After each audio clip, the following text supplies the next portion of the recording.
Salve, salve, galera do segundo ano. Tudo bem com vocês? Pessoal, na Biologia 1, a gente está vendo aí a parte de fisiologia humana, né? E já vimos aí vários sistemas corporais e agora nós paramos no sistema locomotor, né? Já vimos agora na última aula o esqueleto, tá? Mas para completar esse capítulo de movimento e suporte, né, do corpo, a gente tem que falar sobre a musculatura. Por quê, Gleison? Porque os músculos e os ossos, eles correspondem aí né, ao sistema locomotor, tá certo? Aos movimentos do corpo, né? Os dois juntos trabalham aí nos movimentos corporais, tá bom? Então vamos falar aqui da musculatura. Bom, os músculos em ação. Os músculos são órgãos constituídos basicamente por tecido muscular, né, cujas células são especializadas em contrair-se, né, se contrair. Ou seja, existem três tipos de tecidos musculares, que nós já vimos lá no primeiro ano, na parte de histologia, tá? Que são os tecidos musculares estriados, o cardíaco, o estriado esquelético e o não estriado ou liso. Tá? O estriado cardíaco, nós vimos aí que a contração dele é rítmica, né, e involuntária. Tá? Nós temos aí apenas o coração como exemplo de músculo cardíaco, tá certo? O músculo estriado esquelético é aquele em que o músculo ele é ligado ao osso, né, ele é preso aos ossos, tá? E a contração dele aqui, a gente que comanda, né, contração voluntária, tá certo? E os músculos lisos ou não estriados são músculos aqui que apresentam contração também involuntária e lenta, tá? Inclusive nós temos aqui algumas vísceras corporais, como o estômago, o intestino, tá? Eles se contraem, né, sozinhos, né, sem o nosso controle, tá certo? Bom, os músculos são responsáveis por cerca da metade da massa corporal, tá certo? De uma pessoa saudável, né? Então aqui é mostrando a disposição aqui do sistema muscular, do corpo todo, né, da pessoa aqui, tá bom? Eles podem ser comparados a motores que transformam a energia dos nutrientes, né, em força, permitindo a movimentação do corpo. Ou seja, é necessário que a gente coma alimentos aí, né, no caso alimentos energéticos, né, que tenham nutrientes energéticos, como por exemplo os carboidratos, e o músculo ele vai retirar, ele vai usar, né, a energia desses nutrientes para realizar essa movimentação aí do nosso corpo, tá? E existem, pessoal, mais de 650 músculos aí no corpo humano, com tamanhos e formas variados, né? Temos aqui, por exemplo, músculo largo, tá? Músculos planos, né? Músculo circular, músculo orbital, tá? Músculo curto, tá? Então são várias formas aí, né, de músculos aí do nosso corpo, beleza? Vamos ver aqui um videozinho, né, sobre, né, mostrando aqui já o sistema muscular. O corpo humano. Sistema muscular. Os músculos. O sistema muscular é formado por músculos. Eles são capazes de produzir movimento, pois podem se contrair e relaxar sem quebrar, ou seja, são elásticos. Além do mais, protegem os órgãos. O sistema muscular, junto com o sistema ósseo, formam um sistema locomotor. Os músculos se unem com o esqueleto por fibras que se chamam tendões. A união desses sistemas, coordenados pelo sistema nervoso, é o que permite que possamos nos mexer. Você tem mais de 600 músculos no corpo. Alguns deles são o bíceps,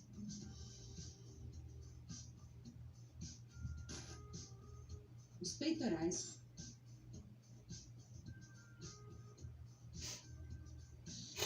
abdominal,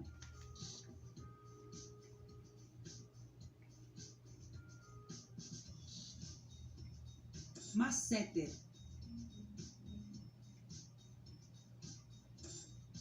frontal,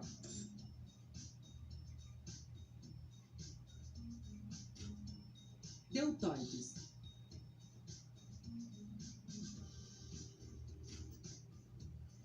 quadríceps,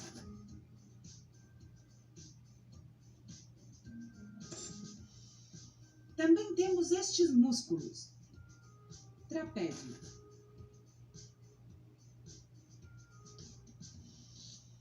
tríceps,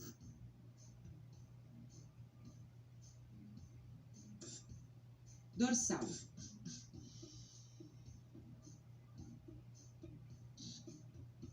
os glúteos,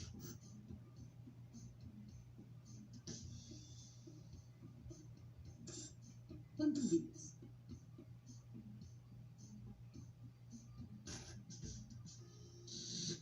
Show, né?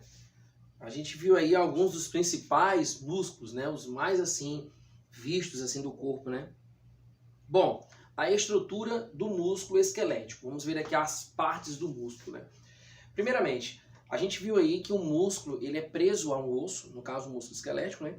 Ele é preso a um osso através de uma estrutura chamada tendão. Pessoal, o tendão, né, ele é formado aqui por tecido conjuntivo denso, tá? Né? Exatamente, ele prende o músculo ao osso. Bom, a gente tem aqui a camada mais externa, né, do músculo, que é chamada aqui perimício, tá certo? E a camada mais interna aqui, chamada endomício, né, que é essa parte aqui onde a gente vai encontrar, né, os vasos sanguíneos aqui, tá bom? E o feixe muscular, que é essa parte central aqui, onde apresenta a fibra muscular. Então vamos lá, o tecido muscular estriado esquelético é formado por feixes de fibras cilíndricas muito longas e multinucleadas, conhecidas como fibras musculares, tá? Estriadas esqueléticas, né? Esses feixes são envolvidos pelo epimício, tá? Uma membrana externa de tecido conjuntivo denso. Dessas membranas partem septos de tecido conjuntivo muito fino, chamadas perimícios, né? Que são essas partes aqui bem finas aqui, ó, tá? Por onde os vasos sanguíneos entram nos músculos, né? E são os músculos de movimento voluntários, né? Esses músculos que eles vão realizar, né, movimentos conforme a gente mesmo que movimenta, né? A gente que controla, tá certo? Bom, cada fibra, né, por sua vez, é envolvida por uma camada delgada de fibras reticulares que dá origem ao endomício, que é aquela parte mais interna, né? Voltando aqui, ó, certo? Essa partezinha aqui do músculo, tá bom? A união das fibras musculares é feita pelo tecido conjuntivo, o que permite a atuação da força de concentração gerada por cada fibra, né, sobre o músculo inteiro, né, chegando a outras estruturas como tendões, ligamentos, né, aponeuroses e ossos. Bom, as fibras musculares são delimitadas pelo sarcolema, tá? E seu sarcoplasma, né, encontram-se preenchidos por fibras paralelas chamadas miofibrilas, né, constituídas por duas proteínas, actina e miosina. Gleison, o que diabo é sarcolema né, e sarcoplasma?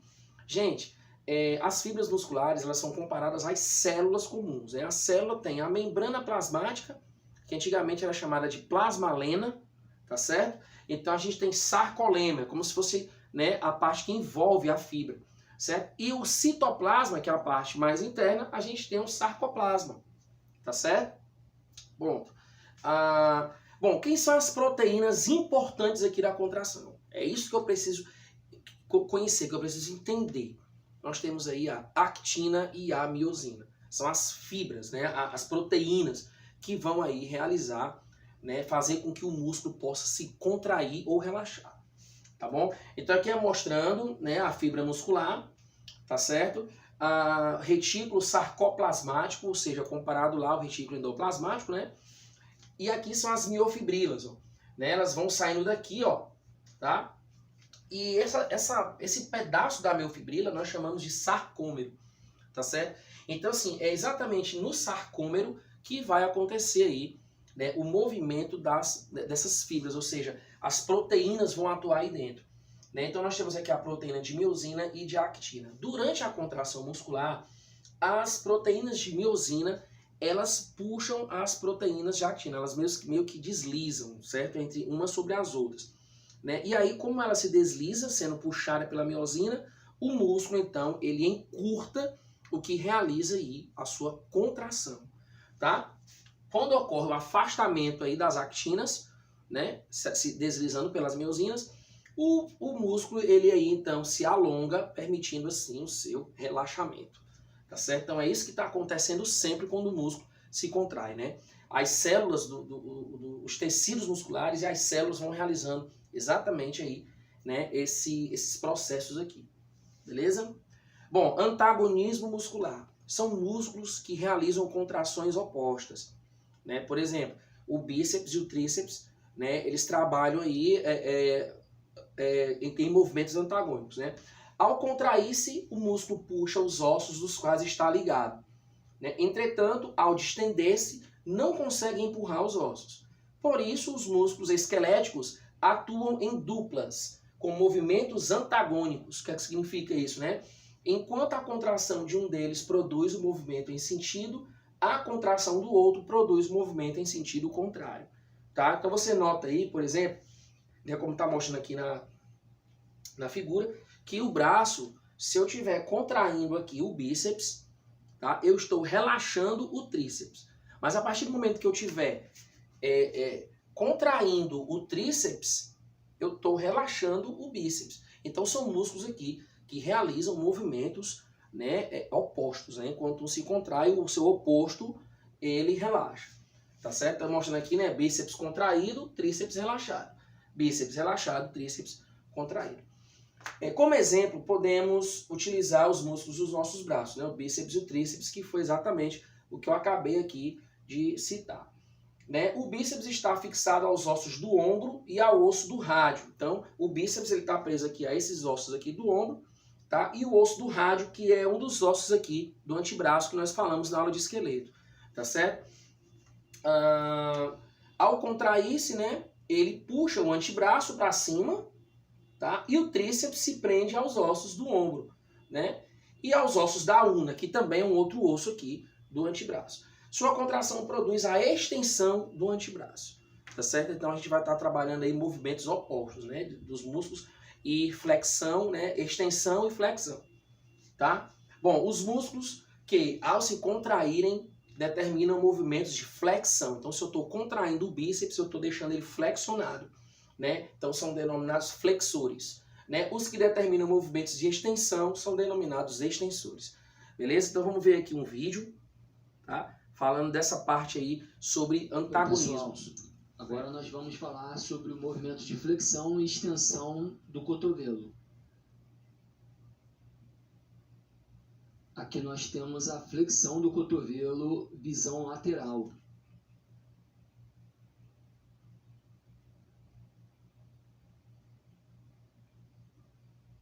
Aqui uma visão frontal da flexão do cotovelo. Note aqui a contração do músculo do bíceps, tá?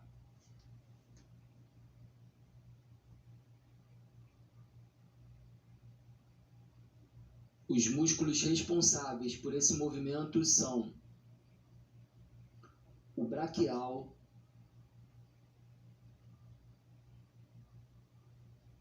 o bíceps cabeça longa,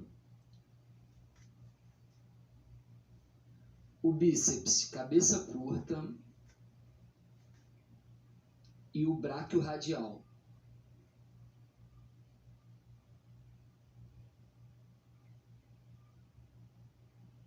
Agora vamos à extensão do cotovelo. Essa é uma visão lateral.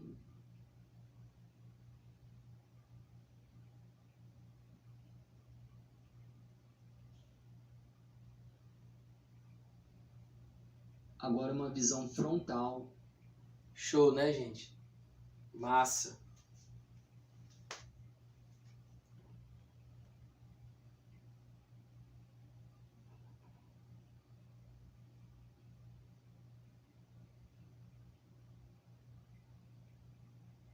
Os músculos responsáveis pela extensão do cotovelo são o tríceps cabeça medial,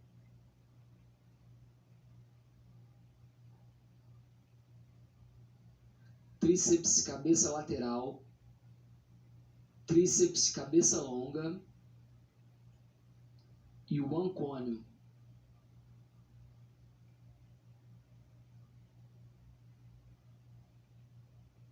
Massa, show. Vocês viram aí, né, no movimento aí 3D, né, que vários grupos musculares participam aí desses movimentos aí, da contração, né, do movimento do cotovelo, né?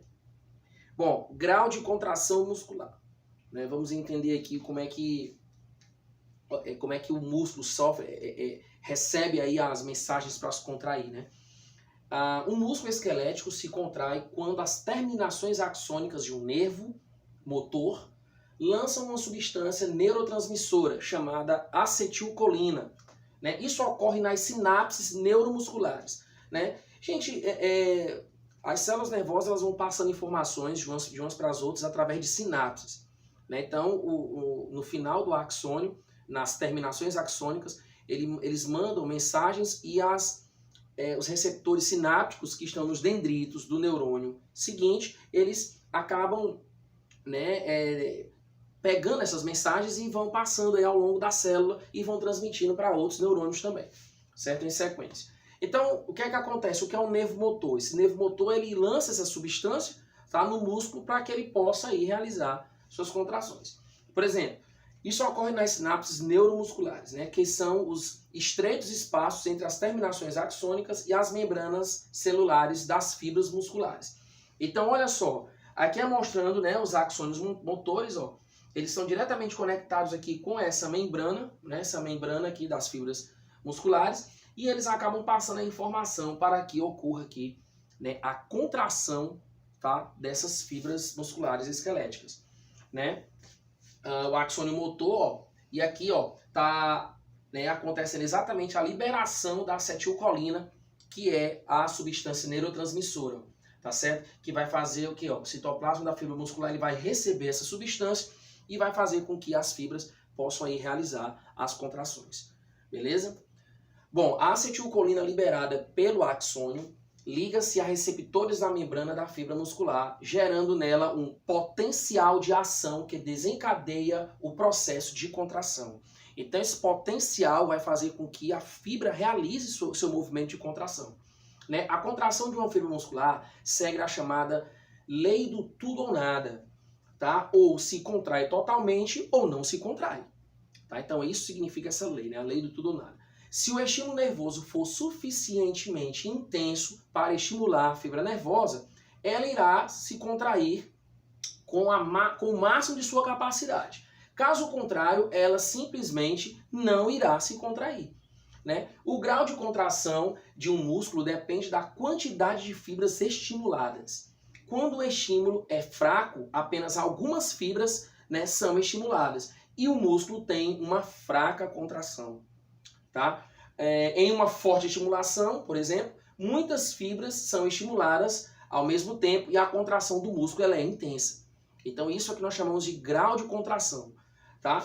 Então aqui ele está mostrando de novo, né, ó, as terminações axônicas aqui conectadas com essa fibra muscular, tá certo? E se o estímulo for total, né, a fibra ela vai se contrair por completo, né, com mais intensidade.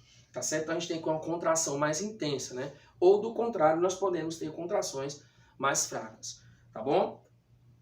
Bom, normalmente os músculos eles apresentam umas poucas fibras estimuladas a se contrair, né? Quando estas relaxam, outras se contraem em seu lugar, sendo que todo músculo está permanentemente em atividade ou tensão muscular, o que é conhecido como tônus muscular.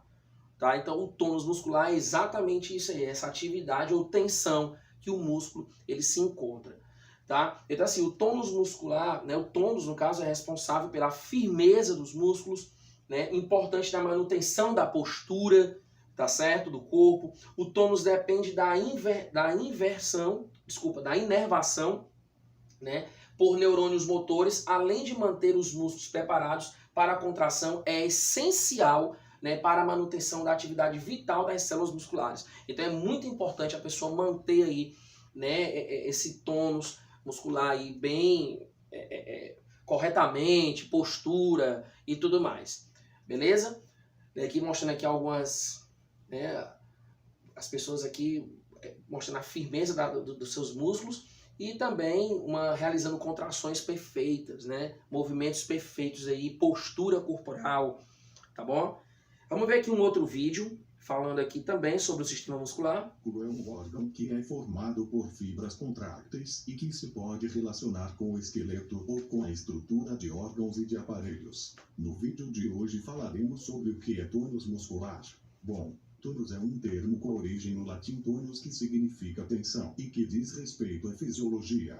Tônus muscular é o estado involuntário de leve contração natural dos músculos corporais. responsável por fazer com que possam entrar em ação sempre que necessário. Sem o tônus muscular, os músculos estariam em total repouso, estado chamado de hipotônus. Condição é o que dificultaria o seu movimento imediato. A perda do tônus muscular ocorre quando há uma lesão no nervo responsável por manter o músculo em semicontração. Mas confundir o estado de hipotônia com a flacidez fisiológica causada pelo sedentarismo é um erro. Neste caso, o tônus muscular pode ser facilmente recuperado com exercícios físicos regulares. Tônus muscular é conhecido como o estado permanente de contração parcial, passiva e contínua dos músculos. É o estado de repouso dos músculos, que ajudam a manter a postura corporal para cada movimento. O tônus muscular é reduzido enquanto dormimos devido ao relaxamento, e volta a desenvolver ao acordarmos. O reflexo miocárdico e as diversas unidades motoras são necessárias para que os músculos possam regular e manter o estado de repouso. Massa, né, pessoal? Vocês viram aí a importância, né, que tem aí da pessoa relaxar o músculo, né, quando tá dormindo e tudo mais. Legal, legal. Bom, contração isotônica e contração isométrica, né? Qual é a diferença delas duas aí? A contração muscular pode ser isotônica ou isométrica, né? Quando o músculo encurta a contração, né, fala-se em contração isotônica. Então, quando ele está se encurtando, eu tenho esse tipo de contração aí. Tá? No caso dela não ocorrer, de não ocorrer o encurtamento do músculo, durante a contração, eu vou ter uma contração isométrica. Tá certo? Movimentos dos membros inferiores, por exemplo, requer contração isotônica, enquanto a manutenção da postura envolve contração isométrica. Né? Aqui ele está mostrando aqui movimento ao contrair, ou seja, o músculo está encurtando. Né? Quando a gente vai realizar um movimento aqui do bíceps, né? Na academia, por exemplo, a gente está fazendo aqui um exercício para bíceps, né? Alternando aqui, né, os braços. Então a gente está vendo aqui que realmente ele encurta, porque ele está se contraindo, né? Então eu estou realizando aqui uma contração isotônica, tá certo? Quando o músculo contrai, mas não se encurta, né, como é o caso aqui, ó, tá? Né, eu tenho uma contração isométrica, beleza? Bom, fermentação lática nos músculos, tá? Durante um exercício muito intenso, o gás oxigênio que chega aos músculos pode ser insuficiente para suprir as necessidades respiratórias das fibras musculares. Né? Nesse caso, elas passam a produzir ATP por meio da fermentação lática. Né? Esse processo, embora menos eficiente que a respiração aeróbica, garante o suprimento de energia para a contração muscular em situações de emergência. Né? Então, às vezes, a pessoa está correndo, andando de bicicleta, observe aqui, né, que pode acontecer aqui, né, quando não ocorre isso aqui, né, a pessoa pode acabar tendo cãibras. Né? Vamos falar aqui de cãibra já já. Então a gente tem aqui, ó, atividade muscular com baixo teor de oxigênio nas células, né? Ou seja, produção de ácido lático, né, o que vai ocasionar uma fadiga muscular. Beleza? Então olha só, aqui é mostrando a fermentação lática, né? Falando aqui sobre a quebra da glicose, né, que a gente vê lá no metabolismo energético, né, que é quebrada aqui em duas moléculas de piruvato, que é o C3H4O3. Né? Então, assim, a glicólise pode continuar na ausência de oxigênio, através da redução do piruvato a ácido lático. Então, a gente vai transformar aqui, né, essa substância em ácido lático. Esse processo é designado como fermentação lática. Tá? Bom, o ácido lático é tóxico, né, e esta via não pode ocorrer de forma contínua. Tá? Então, o fígado, né, em uma de suas inúmeras funções, ele vai metabolizar o ácido lático num produto intermédio menos tóxico. Né, menos tóxico. A fermentação lática ocorre em todos os músculos esqueléticos dos mamíferos. Tá? Então, está acontecendo sempre aí. Tá bom?